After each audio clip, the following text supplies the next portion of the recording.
काहीच नाही आपल्या माहेरात, पण जिचं माहेर वैभवानं भरलेलं आहे, सासरही जिचं ताकदीचं आहे, पण ती माहेरात पण नाही आणि सासरमध्ये पण थांबली नाही, पतीच्या सोबत निघाली वनवासात.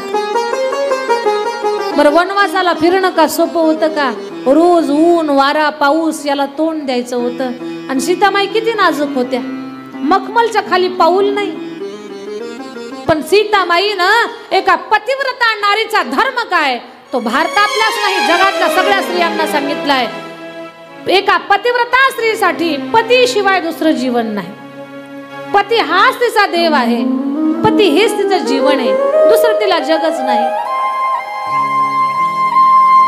पतिव्रता नारी कधीच आपल्या पतीची तुलना दुसऱ्या सोबत करत नाही, कधीच नाही. पहा त्यांच्याकडे हे, आपल्याकडे कुठे? ते एवढे बुद्धिमान, तुम्ही कशा आहात असं कधीच म्हणत नाही पतिव्रताबाई. पतिव्रताबाई काय करते? मालक जर चटणी सोबत भाकरी खात असतील तर तीही त्यांचं उष्ट तेच स्वीकारणार. ती कुरकुर करणार नाही की तुमच्या घरात सारखी दरिद्रता आहे, भाजीला तेल सुद्धा नाही, असं कधीच म्हणत नाही. आहे त्या स्थितीमध्ये राहते, मिळेल ते घेते, जे मिळेल ते स्वीकारते, पण हेच पाहिजे तेच पाहिजे याच्यासाठी कुरकुर नाही. पती जर शेतामध्ये बराच खांदत असतील तर पतिव्रताबाई टोपल्यामध्ये माती भरून दूर टाकते. हे पतिव्रता नारीचं लक्षण आहे. प्रत्येक पाऊलाला, प्रत्येक श्वासाला, प्रत्येक क्षणाला पतीच्या सुखात सुख आणि पतीच्या दुःखात दुःख. सौभाग्यवती स्त्रीच्या जीवनातला सगळ्यात मोठा अलंकार म्हणजे तिच्या कानातलं झुंबर नाही, नाकातली नथ नाही, हातातल्या सोन्याच्या पाटल्या नाही, गळ्यातले सोन्याचे अलंकार नाही. सौभाग्यवती आणि पतिव्रता नारीसाठी तिच्या जीवनातला सगळ्यात मोठा अलंकार म्हणजे तिच्या कपाळावरचं कुंकू आहे. याच्याबरोबर दुसरं काहीच नाही. सगळ्यात मोठा अलंकार फक्त तिचं कुंकू. तुम्ही एवढंच सांभाळा बस, तुम्हाला देवानं सगळं दिलं म्हणून समजा. सुख समाधान असतं तरी काय कुठं? घरातले लोक सगळे आनंदानं राहतात. लोक खात असतील बासमती, आपण कुपनचा तांदूळ खाऊ पण आनंदानं खाऊ. लोक रेमंडचा कपडा घालत असतील, आपण 20 रुपये मीटरच घालू अंगावर पण आनंदानं घालू. हे जमलं पाहिजे. आणि हेच नेमकं जमत नाही. दुसऱ्याचं पाहिलं तिकडे थंडी ताप येतो आपल्याला. बर, थंडी ताप ये ना का आपला आपला ताप घेऊन आपण अंगावर पांघरून घेऊन पडावं ना. मालकाला कशामुळे ढुसपूस करायचं आपण? पहा ना त्या बाईनं कशी पैठणी घेतली, मला कसली साडी. असं नाही. परिस्थिती आणि आपल्या पतीच्या विचारानं चालणं तोच परिवार सुखात. पतिव्रता नारीचा धर्म. पतीच छाया पतीच भूषण. सौभाग्य स्वाभिमान आहे विवाहित स्त्रीचा, तो स्वाभिमान आहे. पती चरणाचे अखंड पूजन हे आर्यांचे नारी जीवन. अंतराय का त्यात आणिता, जेथे राघव तेथे सीता. कधी शेजारणीची साडी पाहून आपण आपल्या घरात वाद करायचा नाही. शेजारणीनं 2 ग्रॅमची नथ घेतली म्हणून आपण आपली मोरणी काढून टाकायची नाही. सगळ्यांनी अगदी आपली परिस्थिती जी आहे ना त्यात समाधानानं राहायचं. रामायण शिकवतं हे, याच्यासाठी तर रामायण आहे तरी काय रामायण? रामायण म्हणजे जीवनाची जगण्याची मानव जातीची आचारसंहिता आहे. कोणी म्हणाल ताई मग आम्ही काय लोकाला भांडायला गेलो का? आमच्या घरात भांडलो. कशामुळे? तुम्ही तुमच्या सुखाला आग लावता. राहा ना सुखात चटणी भाकरी खाऊन आनंदानं. सीतामाई वनवासाला निघाल्या. स्वामी मला माफ करा, मी तुम्हाला सोडून नाही राहू शकत इथे, मला वनवासाला घेऊ द्या. जानकी तुझ्या माहेरचे लोक काय म्हणतील ग? मला वनवास आमच्या जावयाला होता, आमच्या पुरीला का घेऊन गेला असं म्हणतील ग मला? नाही स्वामी, मी जर तुम्हाला सोडून अयोध्येत राहिले ना माझ्या आई बाबा मला नाव ठेवतील. मला म्हणतील सीते तुला जे संस्कार लावले त्या संस्काराची माती केलीच बेटा तू. अगं आपला पती सोडून तुझं काय अयोध्येमध्ये काम? सांग बरं बाळा आम्हाला. मला विचारतील माझ्या एवढे, माझ्या माहेरचे संस्कार किती चांगले आहेत हे मला जगाला दाखवू द्या. मला एक संधी द्या स्वामी, मला तुमच्या सोबत येऊ द्या. महान पतिव्रता आहे सीतामाई. उगीच माईची जागा मंदिरात नाही बरं. सीतामाई उगीच मंदिरात आहे का? जगली ती आपल्या पतीसाठी तेवढी. पती सोबतच राहिली, पतीला सोडून कुठेच नाही. रावणाच्या कैद खाण्यात होती तरी पण रामाचा जप करत होती. किती विश्वास होता तिला त्याच्या पतीवर. या दृष्टाच्या कैद खाण्यात सुद्धा माझा पती येईल आणि मला घेऊन जाईल. बरं तिला माहिती नव्हतं, रामालाही माहिती नव्हतं की कोण चोरून घेऊन गेलं. तिला माहितीच नाही इथपर्यंत समुद्राच्या पलीकडे माझा पती येईल कसा, ही काहीच कल्पना नाही. पण विश्वास किती आपल्या पतीवर, किती विश्वास. सीतामाईचा जेवढा रामावर विश्वास, तेवढा विश्वास जर प्रत्येक स्त्रीनं आपल्या पतीवर ठेवला तर घरात रामराज्य आल्याशिवाय राहणार नाही. ती जोडी राम आणि सीतेची जोडी म्हणून वाखाणल्या जाईल. सगळं गाव कौतुक करल. अरे काय जोडी आहे, शिकावं आपण यांच्याकडनं. राम सीतेची जोडी म्हणून पाहतील त्यांच्याकडे. सीतामाई वनवासाला निघाल्या.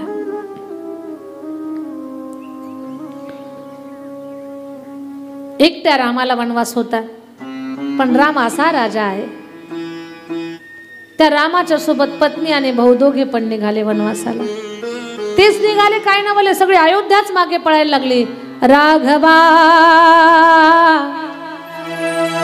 राघवा रामा, रामा नका जाऊ आम्हाला सोडून. अयोध्येतल्या लोकांनी तान्हुळी लेकरं रथाला आडवी घातली आणि निघाली. म्हातारी माणसं फरफडत फरफडत चालली, काठ्या टाकून दिल्या, फक्त रामाच्या मागे पळतात. रामा आम्हाला सोडून जाऊ नका, आम्ही तुमच्याशिवाय जगू शकत नाही.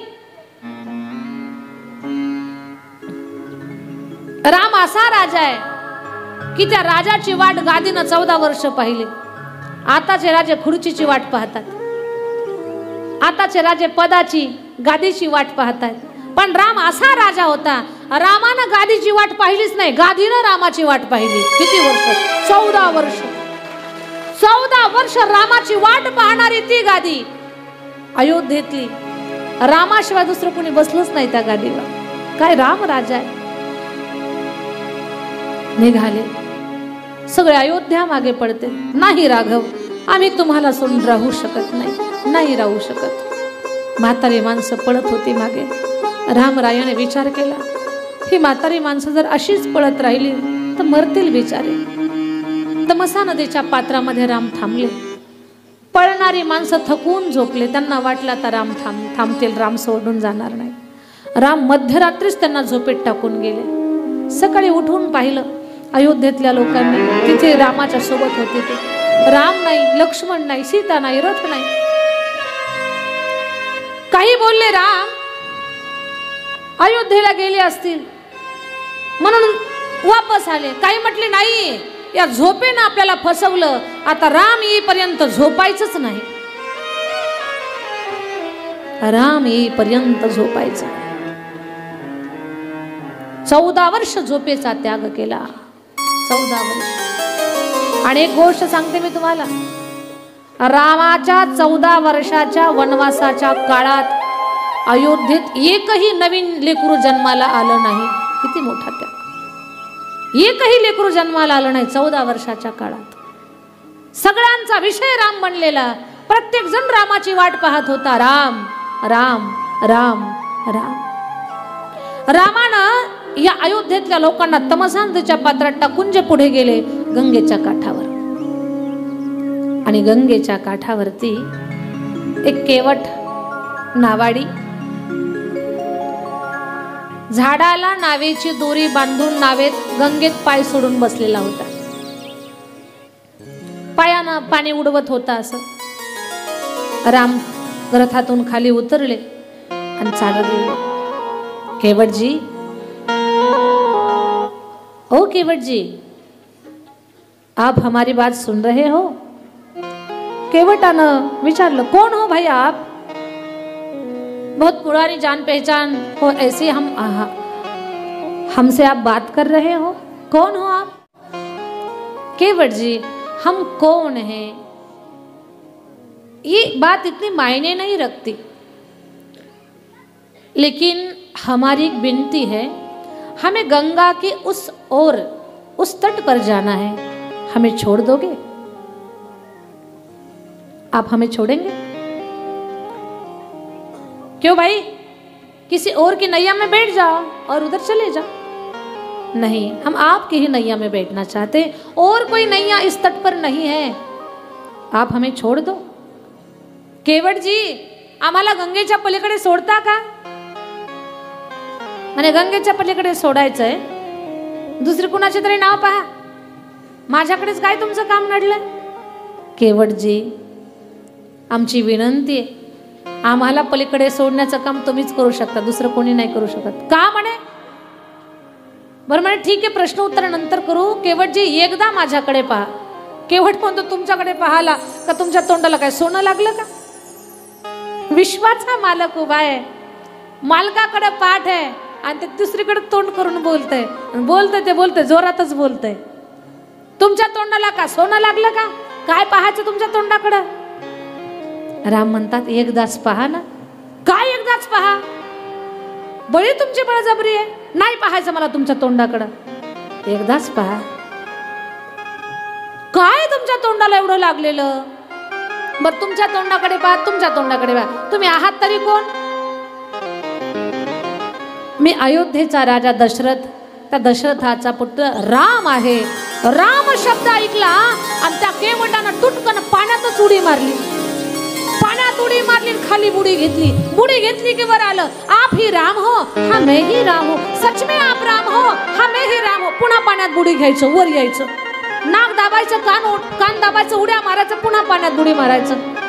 लक्ष्मणजी म्हटले, याला झालंय काय, विंचू चावला की काय? राम म्हटलं की पाण्यातच बुड्या घ्यायला लागले आणि 3 वेळा विचारताय, आप ही राम हो, आप ही राम हो. अरे भाई, यही राम है. आप चुप बैठो, आप बात नहीं करने की, चुप. लक्ष्मण जी शांत झाले. राम भगवान, लक्ष्मणा शांत हो. केवट जी, मैं ही राम हूं, सही में कह रहे हो आप ही राम हो, हाँ मैं ही राम हूं. लेकिन आप इतने क्यों खुश हो रहे हो? क्या बताऊं राघव, कितने दिनों से मैं आपकी राह देख रहा था, आपको पता नहीं, आपके दर्शन की इच्छा मेरे दिल में बहुत दिनों से थी. क्यों? आप खुद भगवान हो, ये मैं जानता हूँ, मैं भगवान हूँ. ये आपको किसने बताया? मुझे मालूम है आप ही भगवान हो. आपको किसने बताया केवट जी कि मैं भगवान हूँ? आपको पता नहीं, जब आपका जन्म हुआ था तो मेरे नैया में बैठ कर बहुत सारे संत आते थे और वो संत आपस में चर्चा करते थे कि अयोध्या नगरी में राजा दशरथ जी और कौशल्या माँ के गोद में भगवान जन्म ले चुके हैं, भगवान आए हैं उनके घर पर और उनके दर्शन के लिए सब संत जाते थे. तो तब से मेरे दिल की मनीषा थी, मेरी इच्छा थी कि कब आपका दर्शन मुझे हो जाएगा. भगवान, मैं बाल बच्चे वाला हूँ और ये बाल बच्चे संभालते संभालते आपके पास आने का मुझे मौका ही नहीं मिला. लेकिन बड़े भाग मेरे कि आपके दर्शन मुझे हो गए. मैं बहुत खुश हूँ भगवान, आपके चरण धोना चाहता हूँ. आपको उस पार में लगाऊंगा, लेकिन पहले आपके चरण पखारूंगा. काय म्हणतो तो केवट म्हणतो, देवा तुम्ही देव आहात, तुम्हाला माहिती नाही. पहा काय म्हणतोय, तुम्हाला माहिती नाही तुम्ही भगवान आहात. आणि कोणी सांगितलं मला?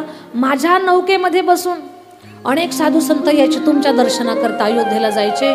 ते संत म्हणायचे, कौशल्या माईच्या पोटी देव जन्माला आला. वाटत होतं मला तुमचं दर्शन कधी होईल, पण अहो भाग्य माझे, तुम्हीच मला दर्शन द्यायला आलात.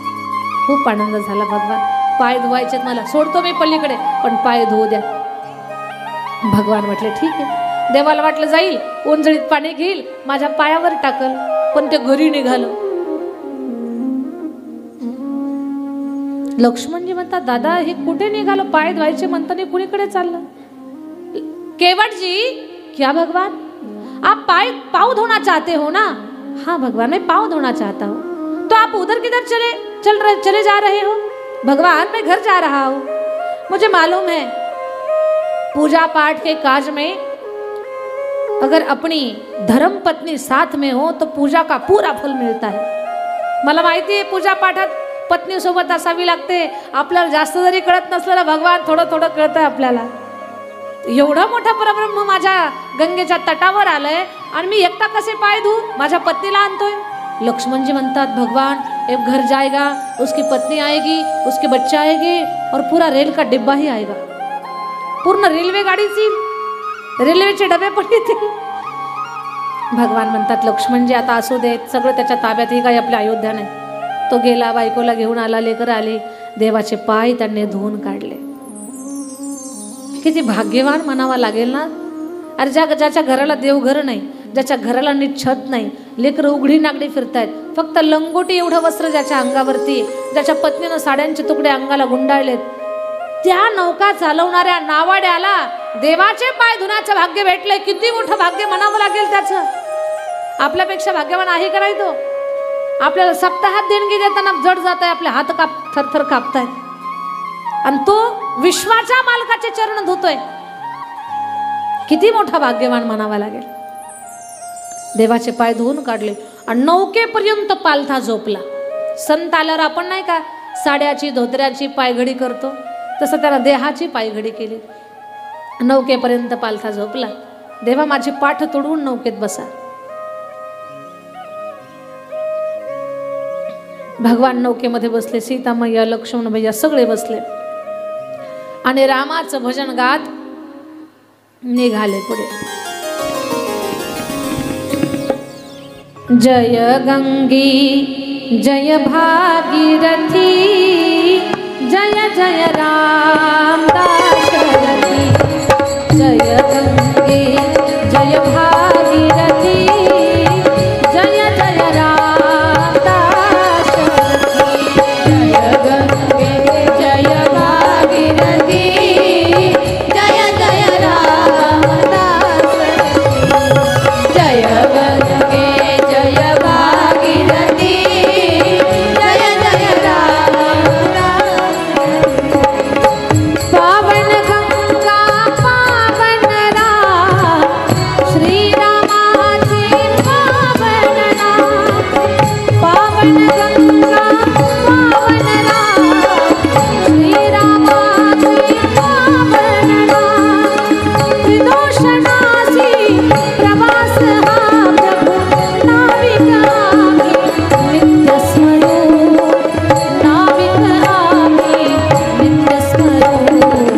जय गंगे जय भागीरथी, जय जय राम दाशरथी। जय गंगे जय भागीरथी, जय जय राम दाशरथी। जय गंगे जय भागीरथी, जय जय राम दाशरथी। जय गंगे जय भागीरथी, जय जय राम दाशरथी। नौका वल्लवत चालवत गंगेचा पलीकडचा काठ आला की यानं लगेच नौका वळवली आणि नौका वळवून वापस आली। 4-2 चक्रा मारल्या। लक्ष्मणजी म्हटले, दादा आपण काय नौका विहार करायला आलो का वनवासाला आलो? केवट कधी पलीकडे सोडणार आहे? भगवान 14 वर्षे फिरायचंय तुम्हाला, गरीबासोबत 4-2 मिनिटं घालवली तर कुठे काय बिघडलं? काही मातेनं असं काही सांगितलंय का एवढाच वेळ तिथं उतरले पाहिजे? तसं नाही रे, आम्हाला पाण्याची भीती वाटते। कशामुळे? पोहता येत नाही ना। हा भगवान, तुम्हाला आपको तैरना नहीं आता, आपको तारना आता है। तुम्हाला पोहता येत नाही, पण या भवसागराच्या पार गोरगरिबांना भक्तांना घेऊन जाता येतं। आणि भगवान हे तुमचा भाऊ, ह्याला नीट सांगा, हे मध्ये मध्ये का बरं बोलतं? भगवान म्हणतात, लक्ष्मण शांत बस, बिना तिकीट कंडक्टर सोबत भांडायचं नसतं आणि तिकीट पण नाही वरनं कंडक्टर सोबत भांडायचं नसतं। शांत राहा। पलीकडे सोडलं आणि विनंती केली, केवटजी सुमंतजीला अयोध्येला पाठवा। राम पुढे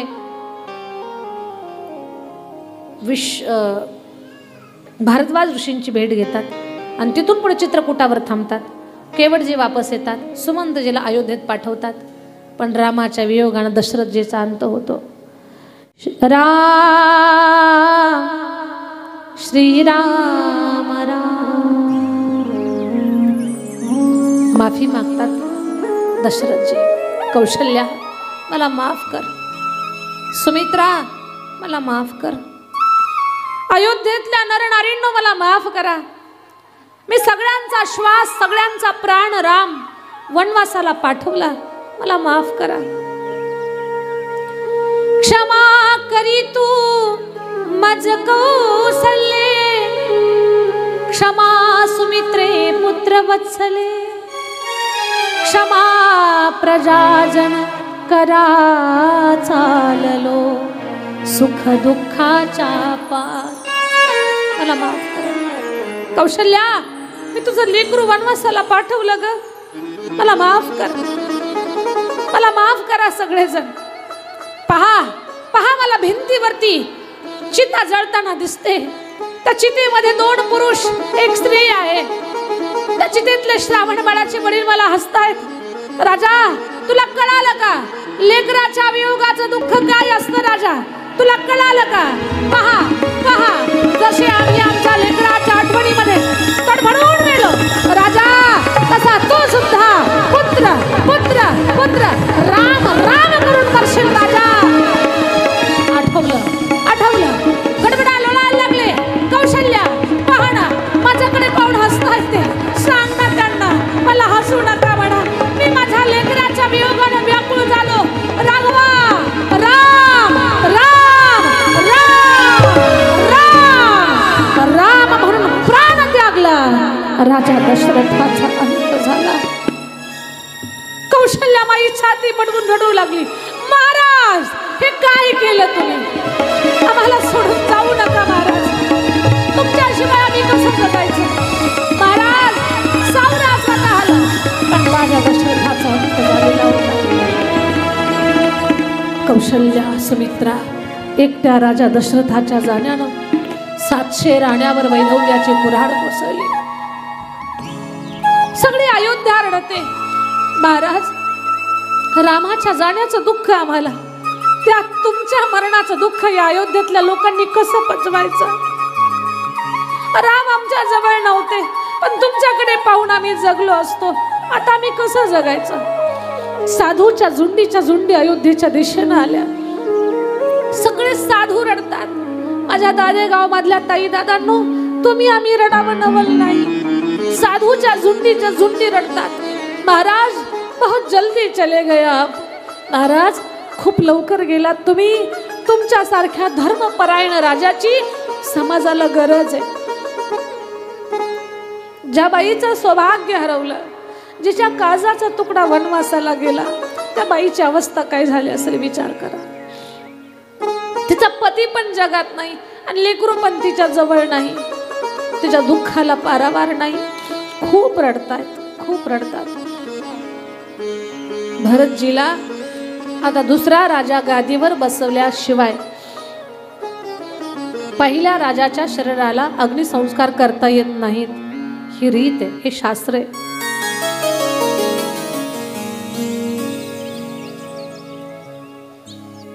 म्हणून भरतजीला बोलावून आणलं. भरतजी पाहतायत अयोध्या खिन्न आहे आज. जी अयोध्या हर्ष उल्हासामध्ये नांदते, त्या अयोध्येतलं वातावरण स्मशानासारखं का झालंय? कुठे हरवला अयोध्येतला आनंद? आईकडे आले. कैकेयीनं आरतीचं ताट ओवाळलेलं होतं आणि आरती ओवाळता ओवाळता म्हणते, लेकरा, भरताना विचारलं, आई माझे बाबा कुठे, माझे दादा कुठे, मला सांग. कैकेयी म्हणते, लेकरा, तुझ्यासाठी मी अयोध्येची राजगादी मागून घेतली ना, आणि तुझ्या दादासाठी 14 वर्षाचा वनवास. तुझा दादा वनवासाला गेला आणि वनवासाला गेल्यामुळे तुझ्या वडिलांना तुझ्या दादाचा वियोग सहन नाही झाला. तुझे वडील शांत झाले. त्यांचा मृत्यू झाला बेटा, आता अयोध्येच्या राजगादीवर बस. भरतजी रागात आले. आई, तुला आई म्हणायची लाज वाटते ग मला? माझा देवासारखा दादा तू वनवासाला पाठवला आणि माझा पिता त्याचा मृत्यू झाला आणि तू मला म्हणते गादीवर बस. आई, धिक्कार आहे तुझ्या या वागण्याचा. लाज वाटते तुला आई म्हणायची ग? दादाला वनवासाला पाठवून आणि बापाला मातीत घालून त्या गादीवर बसण्याचं काय सुख आहे मा? नकोय मला ती गादी. माझ्या दादाला वनवासाला पाठवलं ना तू, हा भरत सुद्धा वनवासाला जाणार. आता मी अयोध्येत थांबत नाही. कौशल्यमाईकडे भरत झाले. कौशल्यमाईला म्हणतात, मा मला माफ कर, मला गादीन दादाला वनवास या गोष्टीमध्ये मी काही सोबत सहभागी नाही. आई, मी जर सहभागी असेल तर 28 प्रकारचे नरक आहे एकटा भरत भोगेन मा. मला माझ्या दादाला वनवास, मला गादी ही गोष्ट मला नकोय. भरताचं रडणं पाहून माई कौशल्या जवळ घेते, हृदयाला लावते, हंबरडा फोडून रडते. भरता, लेकरा मला तुझ्यावर संशय नाही घ्यायचा, स्वतःला कोसू नकोस, पण आता गादीवर बस, कारण या अयोध्येला एका राजाची गरज आहे. नाही वा, हा भरत गादीवर बसणार नाही बसणार मी गादीवर. आई, मला दादाकडे जायचं वनवास. आणि भरतजी वनवासाला निघाले. ऐका, रामानं वनवासाला जाताना झाडाची साल अंगाला लावली होती. भरतानं सुद्धा रामानं झाडाची साल अंगावर चढवताना बाई कौशल्यला किती त्रास झाला असेल. ज्या लेकराच्या अंगावर राजवस्त्र चढायची त्या लेकराला झाडाची साल अंगावर चढली, त्या आईला किती वाईट वाटलं असेल. तोच त्रास कैकेयीला झाला पाहिजे म्हणून भरतानं अंगावर झाडाची साल घातली. वडाच्या झाडाचा चिक केसांना लावला, केसांच्या जटा बनवल्या. कौशल्यमाईला जो त्रास झाला तोच त्रास तुझ्या भरताला अशा अवस्थेत पाहिल्यावर काय त्रास होतो तिला कळावं. निघाले भरत अयोध्येतल्या एकाही माणसाला म्हटले नाही की मी दादाला भेटायला चाललोय, माझ्या सोबत चाला. न बोलावता लोक निघाले. श्रीराम जय राम, जय जय राम. श्रीराम जय राम, जय जय राम. श्रीराम जय राम, जय जय राम. श्रीराम जय राम, जय जय राम. श्रीराम जय राम, जय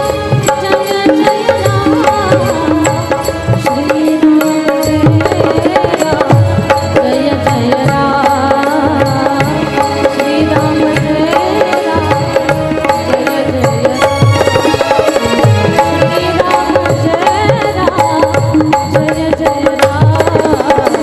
श्रीराम जय राम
सीताजीच्या सोबत गंगेच्या तटावर आली. केवटानं हजारो नौका बोलावल्या. भरत आणि अयोध्येतल्या लोकांना पलीकडे सोडलं. भारद्वाजींना सोबत घेऊन चित्रकूट पर्वतावरती आले. रामाची भेट झाली. रामाला सांगितलं दादा चला. रामानं नकार दिला. भरताचं वाक्य ऐका. भरत म्हणतात दादा मी वनवास भोगतो, तुम्ही अयोध्येला जा. काय भाव आहे दादा, विचार करा जरा. रामायणामध्ये उतरा, फक्त कानानं रामायण ऐकू नका, तुमच्या मनानं रामायण ऐका. मनानं ज्याचं मन जागं ना ते रडल्याशिवाय राहणार नाही दादा. काय म्हणतो एक भाऊ, दादा मी वनवास भोगतो, तुम्ही अयोध्येला जा. नाही भरता, नाही रे लेकरा. दादा बाबा गेले, वचन गेलं, आता तर राम रडायला लागले. भरता माझा बाप जर एक वेळा जिवंत असताना मी आलो असतो बरं, पण आता माझा बाप या जगात नाही ना. मी अयोध्येला वापस येऊन माझ्या बापाला नरकात पाठवणार नाही. आता मी वचन पूर्ण करूनच येणार. ठीक आहे, नाही ना यायचं दादा, तुमच्या पादुका द्या. हो त्या पादुका त्या सुद्धा घेतल्या. दुसरं काहीच नव्हतं रामासोबत. पादुका घेतल्या, डोक्यावर घेतल्या. काय भावाचं प्रेम आहे. अयोध्येच्या राजसिंहासनावरती भरतजीनं पादुका ठेवल्या. नंदी ग्रामात राहून अयोध्येचे राज्यकारभार सेवक म्हणून सांभाळले, मालक म्हणून नाही, चाकर म्हणून सगळं सांभाळले. रामचरित्र माझ्या दादांनो, त्रेतायुगात घडली ती कथा, पण आजही माणसाच्या डोळ्याला पाझर फोडतं. जागर राहून कधी पण रामायण ऐकावं माणसानं. रामानं विचार केला की आज माझ्या अयोध्येतली लोक आले मला भेटायला, उद्या सीतेच्या माहेरची लोक येतील, परवा मित्र परिवार येईल, माझा वनवास राहणार नाही. म्हणून राम ती चित्रकूटाची जागा सोडतात आणि पुढे राम पंचवटीच्या दिशेनं जातात. पण जाताना अनेक साधू संतांची भेट, सुतीक्ष्ण ऋषी, शरभंग ऋषी, अशा अनेक ऋषींची भेट घेत घेत अत्री महाराजांच्या आश्रमात येतात. अत्री आणि अनसुया माता यांच्या आश्रमात राम आले. बरं 1 महिनाभर राहील. अनसुया मातेनं सीतामाईची परीक्षा घेतली की किती पतिव्रता आहे, आणि पतिव्रतेच्या परीक्षेत सीतामाई पास झाल्या. मग अनसुया मातेनं सीतामाईला न सुकणाऱ्या फुलांचा हार दिला, न मळणारं वस्त्र दिलं, आणि कपाळावरचं कुंकू घेतलं सीतेच्या कपाळाला लावलं. एका साध्वीचं, एका पतिव्रतेचं दान पहा. पुढे अगस्त्य महाराजांच्याकडून अगस्त्य दत्त नावाचा बाण घेतला. राम पुढे गेले, पंचवटीमध्ये राहतात. पण एक दिवस लक्ष्मणजीकडनं फळं आणायला गेले असताना शूर्पणखेचा मुलगा शंभर, त्याचा वध झाला. सहज चुकून ठरवून नाही, पण मग तो वध झाल्यामुळे पुढे काय घडलं ते आपण झाकी रूपात पाहणार आहोत. मध्ये रस्ता करा,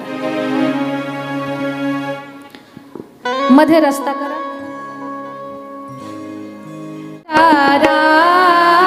पतित पावन सीताराम, रघुपति राजा राम, पतित पावन सीताराम, पतित पावन सीताराम, पतित पावन सीताराम, पतित पावन सीताराम, पतित पावन सीताराम, पतित पावन सीताराम, पतित पावन सीताराम,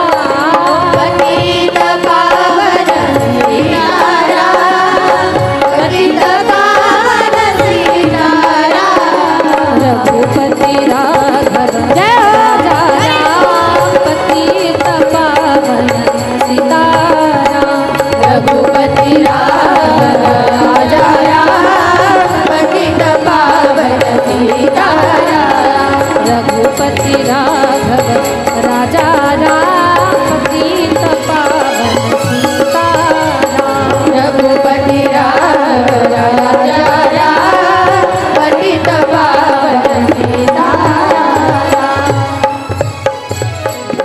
लक्ष्मणजी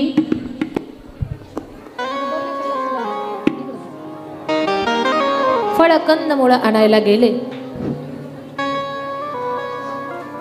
पण राक्षस मरण पावला आणि जेव्हा लक्ष्मणजी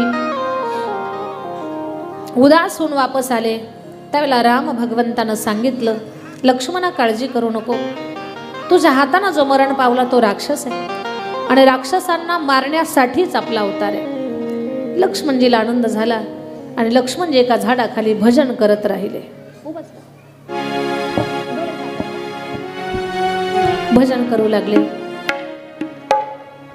राम श्रीराम जय राम जय जय राम श्रीराम जय जय राम श्रीराम जय राम जय जय राम. लक्ष्मणजी राम भजन करत राहिले पण तो शूर्पणखेच्या स्वप्नात गेला. कोण? तिचा मुलगा. आई प्रतिशोध घे घे. आणि शूर्पणखा आपल्या लेकराला ज्यानं मारलंय त्याचा सूड घेण्यासाठी निघाली निघाली शूर्पणखा.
माझ्या मुलाला ज्यानं मारलंय त्याला आता सोडत नाही, ठार करणार त्याला. रागात आहे.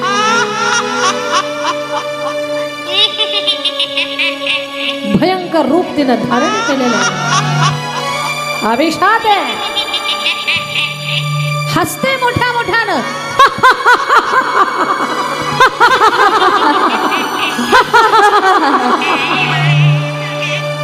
आणि तिचं लक्ष गेलं लक्ष्मणजीकडे. लक्ष्मणजीला पाहिलंय हाच माझ्या मुलाचा हत्यार आहे, याच्या नरडीचा घोट मी घेणार. जवळ आलो आणि पायातल्या पैंजणाचा आणि हातातल्या कंकणाचा आवाज.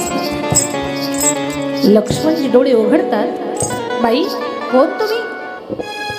ती म्हणते रागावू नका, मी भगवान शंकराची 60,000 वर्ष तपश्चर्या केली. भोलेनाथ माझ्यावर प्रसन्न झाले आणि आता माझा पत्नी म्हणून स्वीकार करा.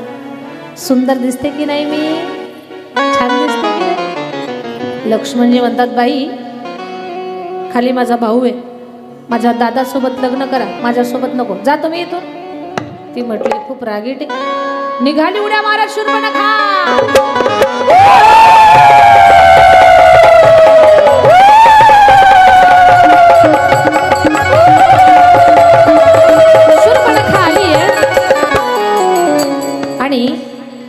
राम तिच्याकडे पाहून हसले. राम हसले की शूर्पणखा लाजली.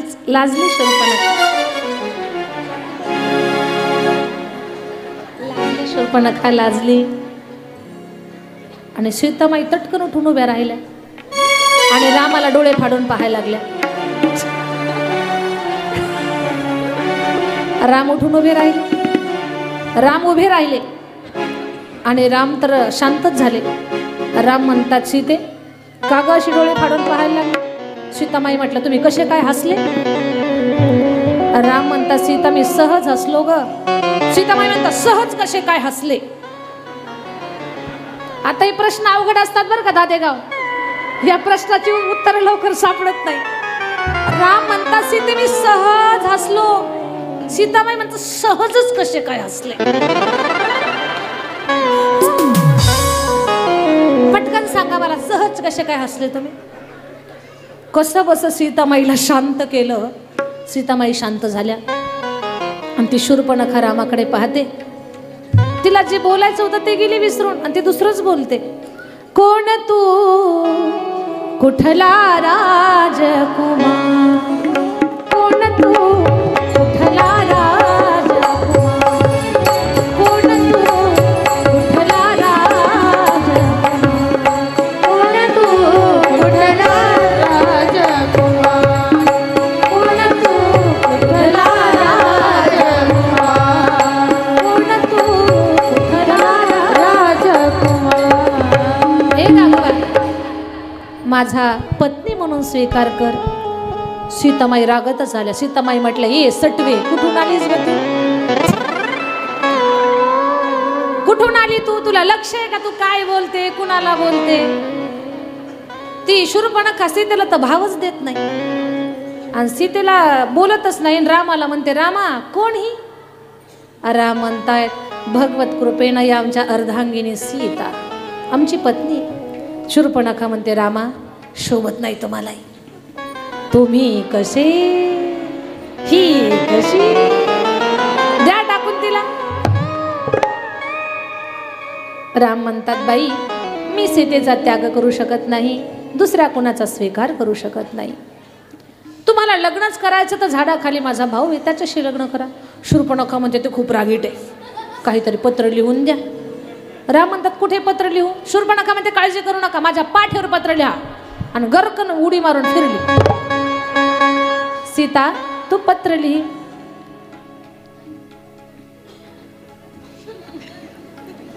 सीता पत्र लिहिते. राम सांगतात चिरंजीव लक्ष्मण तुझ्याकडे ही नववधू पाठवित आहे.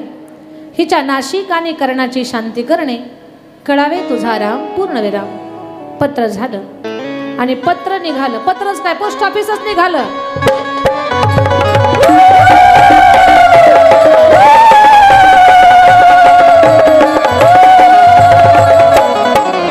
शूर्पणखा आली. लक्ष्मणजी तुमच्या बंधूचं पत्र घेऊन आले. कुठे पत्र. पोस्ट ऑफिस फिरलं गर्रकन वाचा. चिरंजीव लक्ष्मण तुझ्याकडे ही नववधू पाठवित आहे. हिच्या नाशिक आणि कर्णाची शांती करणे कळावे तुझा राम. पत्र वाचून लक्षात आलं काय करायचं. शूर्पणखेला काय करायचं. लक्ष्मणजीने तिच्या